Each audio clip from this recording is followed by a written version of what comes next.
प्यारे बच्चों, सुप्रभात।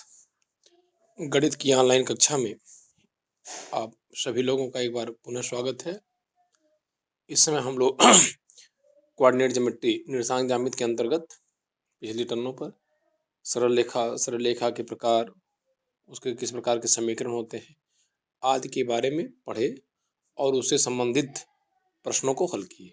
आज हम लोग एक नए टॉपिक, अगला जो चैप्टर है उसके बाद संघ परिच्छेद, अंग्रेजी में कहा जाता है कोनिक सेक्शन के अंतर्गत वृत्त, संघ परिच्छेद के अंतर्गत वृत्त के बारे में अध्ययन करेंगे। ठीक, तो वृत्त क्या होता है भला तो देखना है, वृत्त का समीकरण क्या होता है और उससे संबंधित प्रश्न आज हल करेंगे। ठीक है, तो पहला कि वृत्त किसे कहते हैं। वृत्त की परिभाषा है एक ऐसा बिंदुपथ, किसी बिंदु का वह बिंदुपथ, ऐसे देखिए एक बिंदु है, ऐसे रोटेट कर रहा है, किसी बिंदु का वह बिंदुपथ जिसकी एक निश्चित बिंदु यहाँ पे बना हुआ है, एक बिंदु है, ऐसे ऐसे घूम रहा है, ऐसे घूम रहा है, ऐसे घूम रहा है, जिसकी एक निश्चित बिंदु से दूरी है, ऐसे निश्चित बिंदु है, इससे दूरी सदैव क्या हो, समान हो। तो वृत्त किसी बिंदु का वह बिंदुपथ होता है जिसकी एक निश्चित बिंदु से दूरी क्या होती है, सदैव समान होती है। देखिए हमें ठीक यहाँ बना हुआ है, देखिए ऐसे ऐसे ऐसे ऐसे घूम रहा है,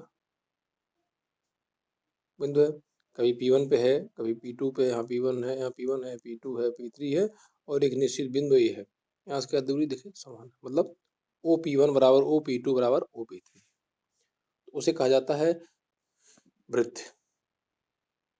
ठीक, अब वह जो निश्चित बिंदु होता है, वह निश्चित बिंदु आप जानते हैं, उस निश्चित बिंदु को कहा जाता है केंद्र, अंग्रेजी में कहा जाता है सर्कल, सॉरी सेंटर। सेंटर जो निश्चित बिंदु होता है और जो पाथ ऐसे ऐसे देखिए, ऐसे ऐसे जो मूव करता है, जो बनाता है, वो क्या होती है, परिधि। आप जानते हैं परिधि होती है, परिधि हो गई। और पहले बताया गया है कि व्यास दो गुणे क्या होता है, त्रिज्या, ये होता है, तो वृत्त ये हो गया। ठीक, अब वृत्त का समीकरण क्या होता है, जैसे वहां सरल रेखा का समीकरण था, वैसे यहाँ क्या है, यहाँ वृत्त का समीकरण। वृत्त एक मान लिया गया कि एक वृत्त है, पहले देखा जाए, मान लिया गया एक वृत्त है जिसका केंद्र है C, उस केंद्र का निर्देशांक क्या है, H कामा K, यहाँ बना हुआ है, केंद्र का निर्देशांक है H कामा K और परिधि पर एक कोई बिंदु है P x y, इसका निर्देशांक है x कामा y और त्रिज्या क्या है R, त्रिज्या क्या है R। ठीक, तो हमको इसका समीकरण निकालना है, मतलब इसका केंद्र दिया हुआ हो और त्रिज्या मालूम, उसका हमको समीकरण लिखना है। वो नीचे लिखा हुआ है कि वृत्त का केंद्र H कामा K है, त्रिज्या R है और वृत्त पर कोई बिंदु x y स्थिर है। तो हम जानते हैं कि वृत्त के परिधि पर स्थित किसी बिंदु, वृत्त पर स्थित किसी बिंदु की केंद्र से जो दूरी होती है, देखिए किसी बिंदु की केंद्र से दूरी किसके बराबर होती है, त्रिज्या के बराबर होती है। ठीक, तो देखिए केंद्र ए है, सी है, मान ली कोई बिंदु P है जिसका निर्देशांक एक्स वाई है, तो त्रिज्या किसके बराबर हो जाएगी, दूरी CP के बराबर हो जाएगी, CP वही लिखा हुआ है, स्थिर है, तो मॉड ऑफ CP मतलब दूरी धनात्मक, CP बराबर R त्रिज्या के बराबर हो जाएगी। और यहाँ हम दो बिंदुओं के बीच की दो बिंदुओं के बीच की दूरी का फार्मूला लगा दें, इसको हम x1 y1 मान लें, इसको x2 y2 मान लें, तो फार्मूला क्या होता है, x1 माइनस x2 का whole square plus y1 minus y2 का होल स्क्वायर बराबर क्या होता है R। ठीक, तो दो बिंदुओं के बीच की दूरी under root x1 minus x2 का whole square plus y1 minus y2 का स्क्वायर। ठीक, यहाँ R हो, ठीक है ना, ये R होगा, यहाँ हो गया R।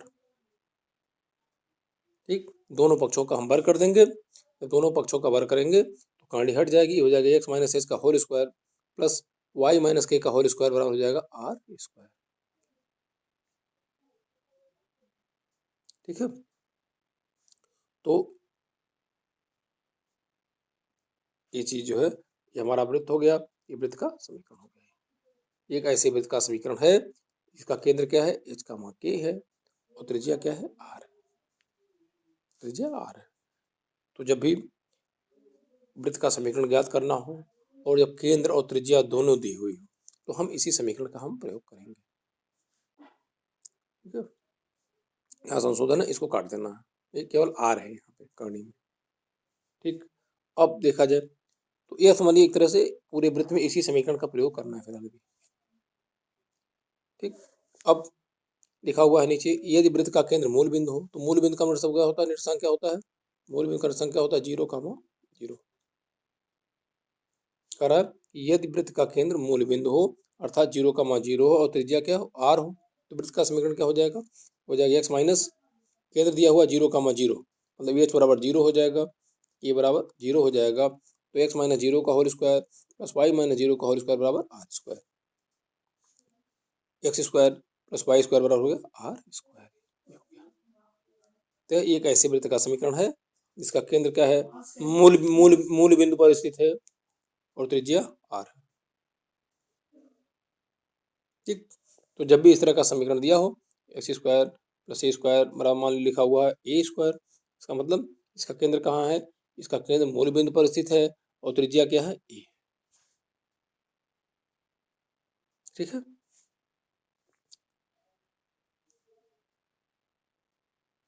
अब आगे देखा जाए। अब मान लीजिए ऐसे दे दिया हुआ है X square plus Y square बराबर लिखा हुआ है 16। ठीक, इसका केंद्र क्या हो जाएगा, 0,0। सबसे पहले इसको हम उस मानक रूप में बदल लेंगे, X square plus Y square बराबर आर स्क्वायर मतलब हो जाएगा 4 का स्क्वायर। ठीक, इसका केंद्र क्या हो जाएगा, 0,0 हो जाएगा और त्रिज्या आर बराबर कितना हो जाएगा, 4। अब इसमें दो तरह के प्रश्न आते हैं कि केंद्र दिया रहेगा, त्रिज्या दिया रहेगा, वृत्त का समीकरण निकालने के लिए कहेगा। दूसरा है उल्टा कि वृत्त का समीकरण दिया रहेगा और कहेगा उसका केंद्र और त्रिज्या ज्ञात करिए। ठीक, तो दोनों तरह के प्रश्न हम लोग देखेंगे।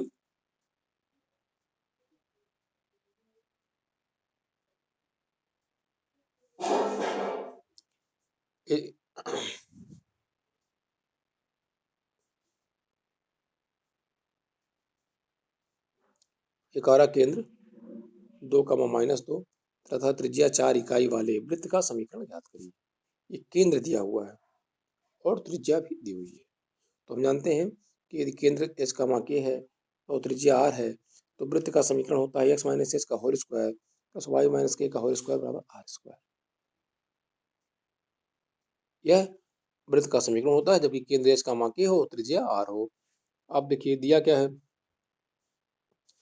दिया है देखिए केंद्र क्या दिया हुआ है 2,-2 मतलब h बराबर 2 है, k बराबर -2 है, त्रिज्या कितना दिया हुआ r दिया हुआ है, r बराबर हो गया। तो वृत्त का समीकरण ज्ञात करना है तो h और k और r का मान इसी में रख देंगे। चिन्ह का ध्यान देना है कि जब भी h k का मान रखेंगे तो चिन्ह का ध्यान देते हुए हो जाएगा x माइनस 2 का whole square plus y minus k का मान -2 है का होल स्क्वायर बराबर होल स्क्वायर हो गया। ये हो जाएगा x माइनस 2 का square plus minus minus plus हो जाएगा होल स्क्वायर हो जाएगा होल स्क्वायर, ये उतना हो गया। सॉल्व करेंगे तो आ जाएगा, यही हमारा वृत्त का समीकरण। ठीक है, दूसरा क्या देखिए, दूसरे तरह का प्रश्न क्या आता है कि नंबर 2 लिखा हुआ है, यहाँ वृत्त दिया हुआ है। अब कह रहा है इसका केंद्र ज्ञात करना है और त्रिज्या ज्ञात करनी है।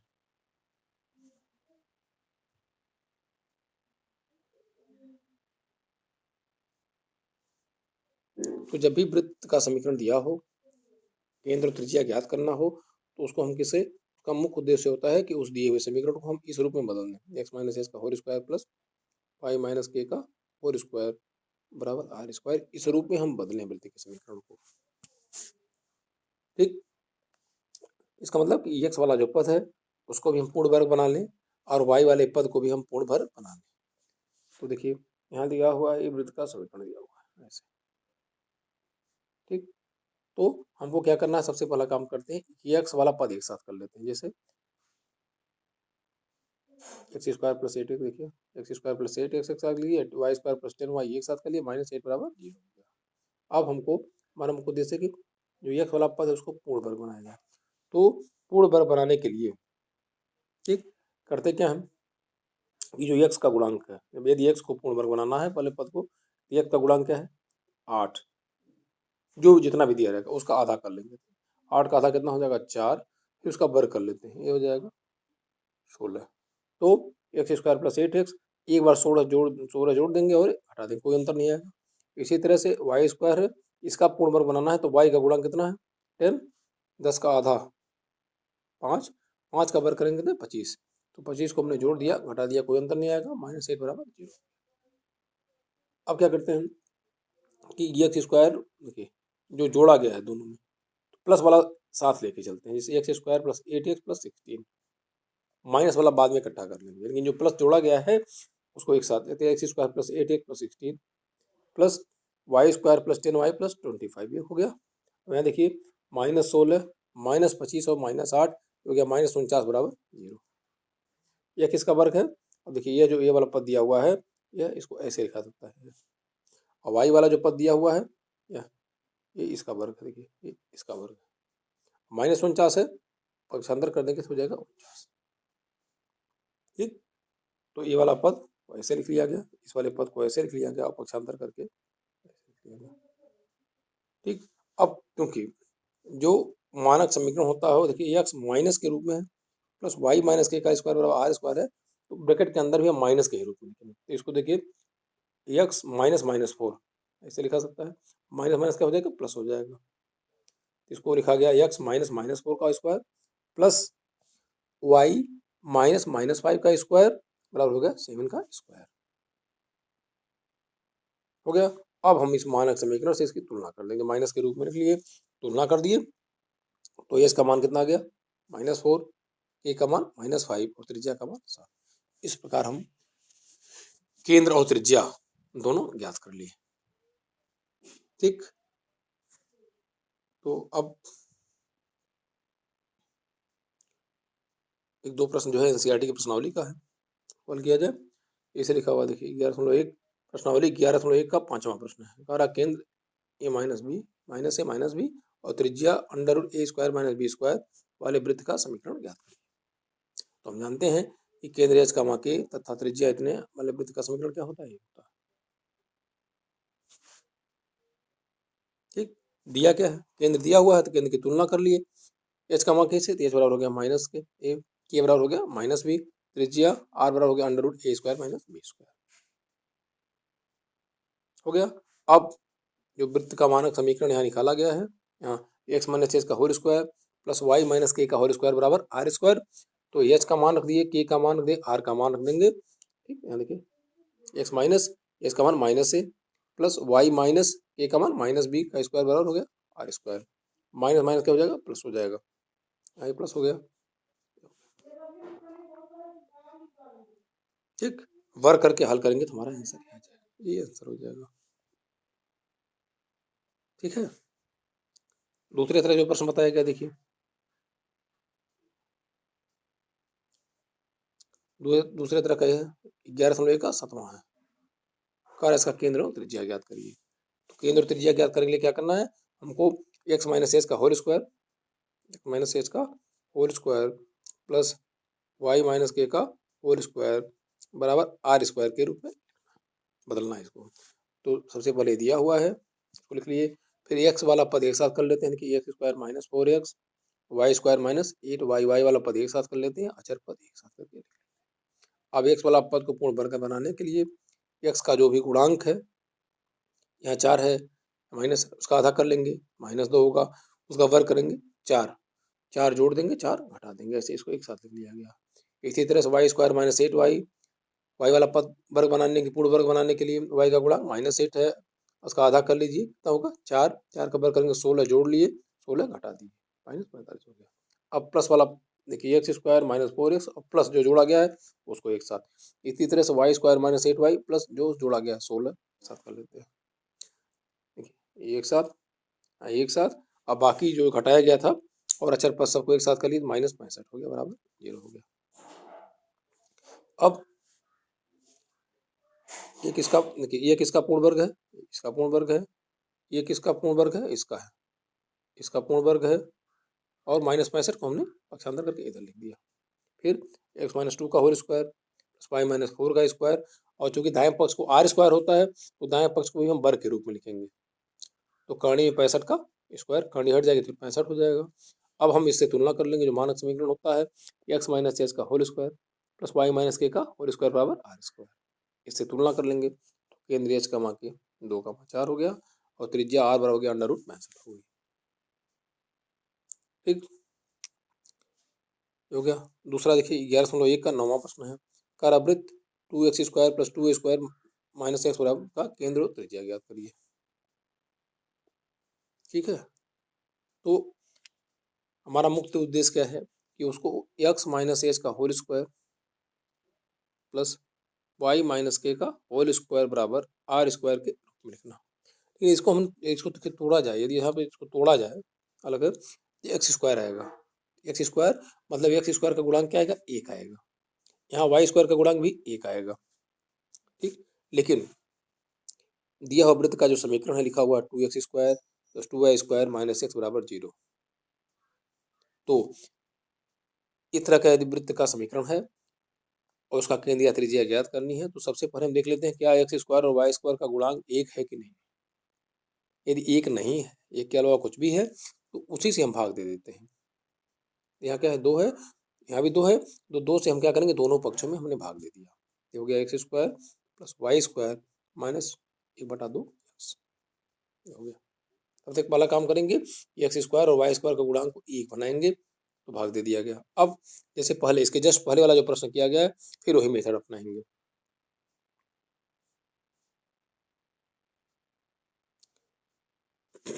अब क्या करना था कि एक्स पूर्ण वर्ग बनाना है, वही है एक्स माइनस एच का होल स्क्वायर, इसी के रूप में ले आना है, वाई स्क्वायर बराबर आर स्क्वायर इसी के रूप में ले आना है। तो क्या कि एक्स स्क्वायर और माइनस एक्स वाला पद एक साथ कर लीजिए, फिर वाई स्क्वायर ऑलरेडी पूर्ण वर्ग है, बाकी कुछ तो है नहीं। अब एक्स का गुणांक क्या है, -1/2 है। फिलहाल 1/2 का आधा करेंगे कितना होगा, 1/4 हो जाएगा। 1/4 का वर्ग करेंगे 1/16, तो एक्स स्क्वायर माइनस 1/2x 1/16 जोड़ दिए हम, देखिए यहाँ जोड़ दिया गया है, यहाँ घटा दिया गया। वाई स्क्वायर, वाई का पद तो है नहीं, केवल वाई स्क्वायर का है, इसलिए उसको उसी तरह से छोड़ देंगे।